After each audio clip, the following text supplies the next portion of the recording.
ठीक है। 2 रकत नमाज ईद उल फित्र वाजिब 7 ज़ायद 6 तकबीरों के। ठीक है। अब बकिया नियत वही मुखाना काबा शरीफ की तरफ पढ़ने वाले अल्लाह तबारक व ताला के और तकबीर कहते हुए सबसे पहले जो हम नमाज शुरू करने की तकबीर तहरीमा अल्लाहु अकबर कहते हुए अपने हाथों को बांध लेंगे। बांधने के बाद सना पढ़ेंगे सुबहानक अल्लाहुम्मा व बिहम्दिका, ये आखिर तक पूरी सना पढ़ेंगे। इसके बाद 6 में से 3 तकबीरें पहली रकत में होंगी और 3 बाद वाली रकत में होंगी।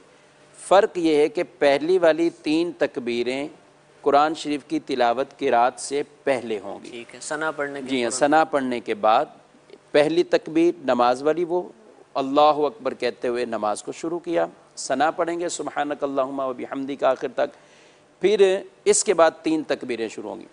अब ये 3 तकबीरों में तीनों में ही हाथ उठाने। ठीक है। और हाथ उठाकर अपने कानों तक ले जाने अल्लाहु अकबर कहते हुए, फिर अपने हाथों को अल्लाहु अकबर कहते हुए छोड़ देना है। ठीक है।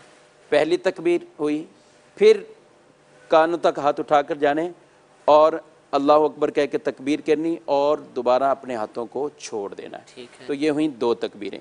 अब तीसरी ज़ायद तकबीर है और चूँकि इसके बाद कुरान की तिलावत शुरू होगी तो अब वो हाथ उठाकर अल्लाहु अकबर कहते हुए अपने हाथों को बांध लेंगे। ठीक है। और नमाज की रकत शुरू यानी किरात शुरू हो जाएगी। ठीक है। किरात चूँकि इमाम साहब करते हैं तो इमाम के पीछे मुक्तदी को करने की इजाज़त नहीं। अब खामोशी के साथ खड़े हो जाएंगे और अब अपनी पूरी रकत को अदा होगी, रुकू में जाएंगे, सजदा करेंगे। जी हाँ, फिर पूरी दूसरी रकत में आ गए। जी, फिर अब दूसरी रकत के लिए जैसे ही हम खड़े होंगे आम नमाजों की तरह तो खड़े हो गए। उसके बाद डायरेक्ट इमाम साहब किरात शुरू कर देंगे। ठीक है। बिल्कुल हाथ बांध के हम खड़े रहेंगे और किरात होगी, सूरह फातिहा कोई सूरत पढ़ी जाएगी। अब उसके बाद फिर अपने हाथों खोलकर अब 3 तकबीरें होंगी। अल्लाहु अकबर पहली तकबीर, फिर अल्लाहु अकबर कहते हुए दूसरी तकबीर और फिर अल्लाहु अकबर कहते हुए फिर हाथों को छोड़ेंगे तीसरी तकबीर। ठीक है। और अब अल्लाहु अकबर कहकर रुकू में चले जाएंगे।